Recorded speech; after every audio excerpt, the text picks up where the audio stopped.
박수종의 뉴스 정면 승부. 한 사람의 살아온 이 질곡의 역사는 어쩌면 온전히 이름 이 이마 위에 주름살로 나타나는 거 아니겠습니까? 우리나라 아버지들의 얼굴을 보면 전 늘 짠합니다. 하루하루 힘든 날들을 보내고 있다는 얘기를 거제에 있는 분들로 많이 듣습니다. 5만 명 정도의 노동자가 새벽 공기를 가르며 땀 흘려 일하던 조선소는 망치 소리가 줄어든 지 오래라고 합니다. 요즘은 부인까지 일을 하러 나선다고 하네요. 우리는 노동이 신성하다고 하지만 사실 노동이 왜 이렇게 초라해졌는지도 모르겠습니다. 5월 1일이면 노동절입니다. 노동자의 세상까지는 바라지 않더라도 언젠가는 우리 모두가 노동의 가치를 느끼며 환하게 웃는 날이 올 거라 믿습니다. 4월 20일 목요일 뉴스 정면 승부 시작하겠습니다.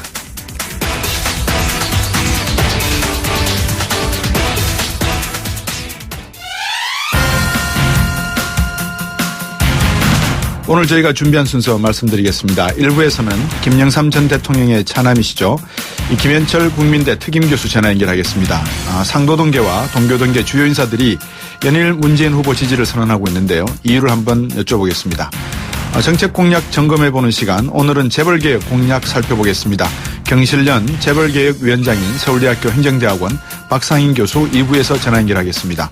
3부와 4부에서는 어제 있었던 2차 TV토론 후속 토론회 열어보도록 하겠습니다. 더불어민주당의 강훈식 의원, 국민의당 문병호 최고위원, 자유한국당 강효상 의원 세 분 출연했습니다. 청취자 여러분들도 많은 의견 보내주시기 바랍니다. 세 분 토론하실 때 보내주신 의견 제가 읽어드리겠습니다. 질문도 해드리겠습니다. 우물정 0945 단문 50원, 장문 100원입니다.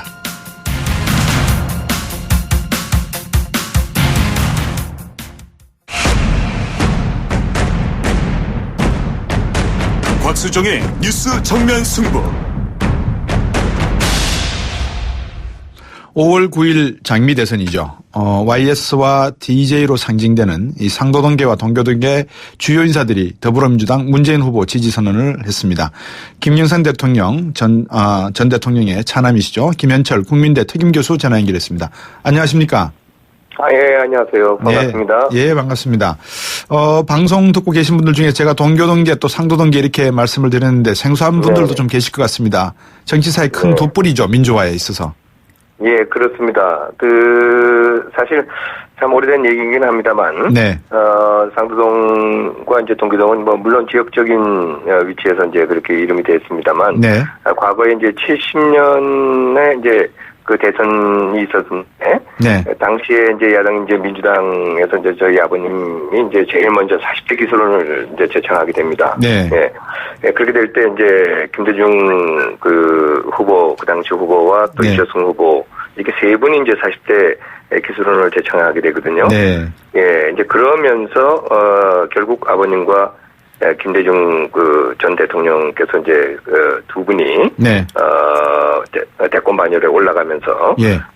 이제 상도동계, 예. 동교동계 이렇게 하면서 개파의 리더로서 예. 자리 잡게 되는 이제 그런 계기가 된 것이죠. 예. 예. 김영삼 전 대통령께서는 97년 외환위기에 대한 어떤 많은 이야기도 들으시지만 사실은 우리나라 정치사에 있어서 중요한 개혁은 상당히 많은 큰 개혁을 하셨던 분, 또 민주화에 큰 획을 그었던 분으로 그렇게 네. 역사가 평가받아야 되지 않겠습니까? 예, 아무래도 물론 제 과거의 민주화 투쟁을 통해서 네. 우리나라 이제 민주주의를 회복한 네. 그런 결정적인 80년 체제를 또 만드는데 네. 굉장히 기회를 주셨고요. 네. 예, 그 이후에 이제 문민정부를 창출하면서 네. 많은 변화와 개혁을 이제 이렇게 하셨는데 네. 예, 아시다시피 이제 금융실명제라든가 그렇죠. 그리고 이제 하나의 청산 네. 이런 여러 참 혁명 같은 그런 계획들을 좀 많이 추진하셨죠. 네. 네. 자, 근데 김영삼 전 대통령께서 생전에 문재인 후보에 대해서 많은 관심을 가졌다 이런 말씀을 하신 것 같던데 오늘 아침에 방송에서요. 네. 어떤 얘기 들으신 게 있으십니까? 예, 그 당시 일화를 잠시 소개를 좀 드렸었는데요. 네. 예, 그러니까 과거에 이제 88년 이제 13대 총선 당시인데요. 네. 예, 그때 이제 통일민주당 시절인데 예. 당시 이제 아버님께서 이제 그 김강일 전 실장님을 통해서 예. 노무현 문재인 두 분 네. 두 분의 이제 변호사님을 영입을 하시려고 했었습니다. 예. 예. 그랬는데 결국은 이제 노무현 변호사를 선택하셨지만 네. 사실은 문재인 변호사를 먼저 만나셨어요. 아, 그렇군요. 예, 이제 그렇게 돼서 예. 상당히 또 인연이 있으셨고, 예. 물론 아버님하고 이제 고향도 후배고 네. 또 학교도 후배고 그렇죠. 해서 상당히 좀 과거서부터 이제 좀 눈여겨보고 계셨던 것도 사실이죠. 예. 경남고등학교 나오셨군요. 예, 경남고등학교 후배입니다. 예. 예, 그렇습니다. 국민의당에서도 김현철 교수님의 영입에 꽤 공을 들인 걸로 아는데 국민의당을 안 택하시고 더불어민주당을 택하셨습니다. 안철수 후보의 화합과 통합 좀 어떻게 평가가 있으셨던가요? 나름대로? 사실 안철수 후보도 현재 굉장히 열심히 하고 계시다고 생각을 합니다. 네. 예, 그런데 이제 아무래도 현재 국민의당의 이제 의석수도 사실적에 좀 미치지 못하고 있고, 네. 지역이 조금 편중되어 있다고 저는 생각을 하고요. 네. 따라서 이제 정치 기반이 상당히 취약하다고 좀 생각이 들거든요. 예. 예, 그리고 또, 안 후보께서 지향하는 이제 새정치라는 것이, 네. 구체적인 어떤 내용이라든지 그 지향하는 목표가 조금 불확실한 것도 사실이고요. 네. 또한 또 이제 지금 국민의당의 이제 정당 지지율하고 네. 후보 지지율이 보통 이렇게 좀 비슷하게 나와야 되는데, 네. 예, 정당 지지율을 훨씬 이제 상회하는 우리 안 후보의 지지율을 보고 있으면요. 네.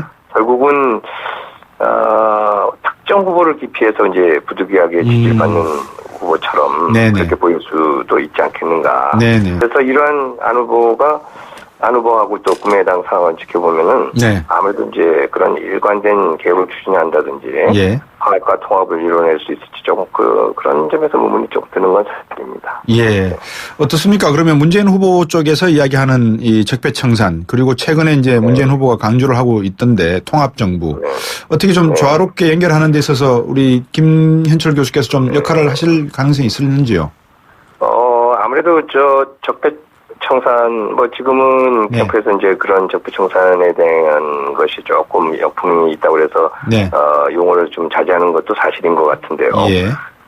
물론 적폐청산과 이제 통합과 화합이라는 것이, 네. 그것이 상충되는 측면도 있는 것도 사실이긴 합니다만, 예. 실질적으로 이제 역대 정부에서도 계속, 과거 청산이나 변화 계획을 추진해 왔었지 않습니까? 예. 근데 그런 것이 이제 제대로 이루어지지 못했던 사실이었고요. 예. 그래서 그런 과거의 폐단이나 구습을 이제 청산하기 위한 작업이 반드시 필요한데, 예. 그렇다고 해서 그것이 국민 통합과 반드시 모순된다고도 볼 수 없다고 생각합니다. 네네. 다만 이제 인적 청산이라기보다는 예. 결국 구조적인 청산을 좀 주로 해야 된다 이렇게 생각하는데, 예. 이제 결국은 이번에 이제 저희 당병계가 예. 우리 문 후보하고 이제 힘을 합함으로 해가지고, 네. 과거에 이제 민주화 세력이 이제 우리 문 후보 진영으로 재결집한 그런 상황이 됐다. 저는 이렇게 생각이 들고요. 예, 예. 그래서 이제 우리 문 후보께서 이제 이러한 민주화 전통을 개선한 한 축이기 때문에 네. 그런 적폐를 청산해야 되는 것도 사실이고, 네. 또 그다음에 이제 순차적으로 국민 통합으로 좀 가는 것이 타당하지 않겠나 네. 이렇게 생각을 합니다. 예. 고 김영삼 대통령께서 유지로 남기신 말이 제가 지금도 기억하고 있는데 이 김현철 교수께서 마지막을 지켜보셨겠지만 당부하신 말씀이 화해하라, 화합하라 이 말씀 아니셨습니까? 맞습니다. 예. 아마 그 말씀을 가지고 문재인 후보를 도우시겠다는 것 같은데 선대위에서는 어떤 역할을 맡게 되시는가요? 지금 아직까지 좀 조율 중에 있는 것으로 알고 있는데요. 네. 예, 그래서 아무래도 후보께서도 저에게, 이쪽, PK 쪽, 부울경 쪽을 좀 도와주셨으면 좋겠다는 말씀도 계셨기 때문에. 네. 아무래도 거기에 좀 걸맞는 어떤 직책을 주시지 않겠나 이렇게 생각을 하고 있습니다. 예. 직책이 문제겠습니까? 나라를 걱정하셔서 나서신 걸로 저는 생각이 드는데. 예, 예. 지금 정치권에 사실은 아까 상도동계, 동교동계 그랬습니다만 상도동계라 그러면 이제 YS키즈 뭐 이렇게 또 표현하지 않습니까? 김무성 전 대표도 그 정치적 아버지를 YS로 이렇게 표현하시는데 어떻습니까? 자유한국당의 홍준표 후보, 정의화 국회의장, 김문수 지사 뭐 이런 분들이 다 우리 김현철 교수께서 직접 영입한 인물 아닙니까? 저는 그렇게 알고 있는데. 뭐 그렇게까지 직접적으로 제가 다 그분들을 이렇게 영입했다 이렇게 좀 과장된 건가요? 예, 사실은 이제 저희 아버님께서 이제 그 당시는 당의 총재이셨기 때문에 대통령이시면서도 직접적으로 공천에 관여도 하셨고 또 그리고 당에도 이제 사무총장이 있는 거 아니겠습니까? 그래서 이제 영입을 이제 주로 이제 그쪽에서 이제 담당을 했지만 저는 그 당시에 이제 여론조사를 주도해서 하면서 좀 인재 발굴에도 사실 일부 관여한 건 사실인데 그러다 보니까 그중에 일부 지금 말씀하신 거론하신 분들들이 이제 좀 저와 좀 그 얘기를 통해서 영입이 되신 분도 있는 건 사실이죠. 어제 혹시 TV 토론 보셨습니까? 예, 봤습니다. 뭐 총괄적으로 뭐 어떤 총평 이런 걸 여쭤봐도 될까요? 어떻게 들으셨습니까? 글쎄 뭐 이제 사실 뭐 이 TV 토론이라는 것이 후보자 원래 이제 본인의 소신과 정책을 이제 알려서 우리 그 유권자의 지지를 뭐 얻는 거 그런 데 목적이 있는 거 아니겠습니까? 근데 이제 1차 토론도 보고 2차 토론도 봤습니다만 어제 토론에 대해서는 사실 이제 이게 다자구도다 보니까 5분이 나와서 이제 얘기를 하다 보니까 그냥 일방적으로 유력 후보에 대해서 문 후보에 대해서 일방적으로 몰아붙이는 그러한 모습으로 비춰져서 조금 안타깝긴 했었는데요. 어제 나온 여러 가지 뭐 이슈가 있었습니다만 문재인 후보에 집중됐던 뭐 이슈 중에서 하나가 이제 소위 말해서 안보 이야기였을 것 같은데요. 또 지금 우리나라 상황을 놓고 보면 뭐 칼빈 순호에 대한 어떤 허구적 내용도 있습니다만 상당히 긴박하지 않습니까? 1994년 당시에 고 김영삼 대통령께서 당시 미 대통령이 북한을 폭격하려고 했던 그 장면을 연상을 해보시면 어떤 뭐 유사점도 있을 것 같고 이런 국가 위기적 상황에서 대통령이 해야 될 문제 뭐 그런 문제를 조금 말씀해 주신다면 어떤 내용이 있을까요? 그 당시 94년도에는 실제 이제 물론 북한이 그 당시에 이제 핵을 보유하고 있는 상태는 아니지 않습니까? 핵실험 장소만 이제 가지고 있었을 텐데요. 그래서 영변의 핵시설에 대해서 그 당시 미국 대통령이 이제 클린턴 대통령이 그쪽을 이제 공격하게 하려는 그런 움직임이 있었던 건 사실이죠. 그 당시 이제 그렇게 됐을 때 당시 이제 대통령 김영삼 대통령께서는 상당히 우려를 하셨고 그것이 곧바로 또 전쟁으로 발발될 수 있는 그런 계기가 되기 때문에 그것을 상당히 좀 전쟁이 있어서는 안 된다는 차원에서 그걸 저지를 한 건 사실이고요. 근데 지금 이제 그 이후에 북한이 이제 여러 차례 핵실험도 하고 또 미사일 발사도 하면서 상당히 좀 현실적인 위협이 되어 있는 것은 사실 아니겠습니까? 그래서 이제 미국에서도 굉장히 그 전략적인 그런 차원에서 북한을 좀 다루고 있는 건 사실인데요.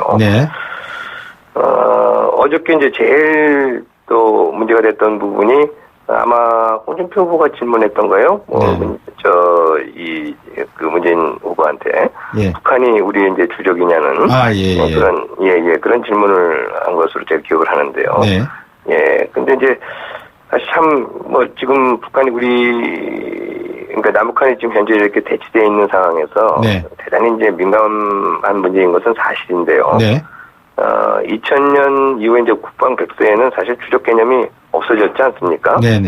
그리고 현재 이제 박근혜 정부에서 발간된 백서에도 보면은 이제 위협이 지속되는 한 그 수행 주체인 북한 정권과 북한군은 우리의 적이다. 이렇게 기술되어 있습니다. 다시 말해서 이제 북한의 주민하고 북한군을 별개로 보고 있다는 얘기인데. 분리했죠. 그래서 이제 북한의 위협이 지속되지 않으면은 상당히 상황이 가변적이라고 해석될 수 있다고 생각을 합니다. 그런 측면에서 아마 문 후보께서 이제 이 측면을 좀 고려해서 그런 말씀하셨다고 생각이 드는데요. 저는 어차피 국정을 운영할 대통령의 입장에서 우리나라가 이제 처한 여러 가지 국제 정치적 관계가 있는 거 아니겠습니까? 그러면 그에 따른 이제 국 차원의 입장을 견제하는 것이 솔직히 맞다고 좀 생각을 하고 네. 그래서 북한의 위협이 결국 지속되지 않는다면 이런 표현이 사실 지금 가정을 얘기한다는 게 참 어렵긴 합니다만 네.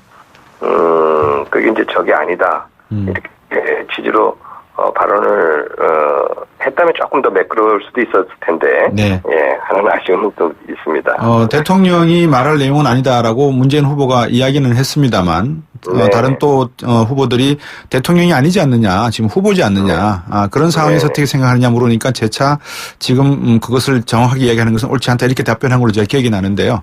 어쨌든 네, 그렇죠. 일부의 뭐 보수분들이나 진보분들이나 북한이 우리나라의 6.25를 통해서 동족 상잔의 죄를 저지른 것은 분명한 것 같습니다. 네. 오늘 말씀 여기까지 드려야 되겠습니다. 장시간 인터뷰 고맙습니다. 예, 알겠습니다. 네. 김현철 국민대 특임 교수였습니다. 1부 순서는 여기까지입니다. 2부에서 뵙겠습니다.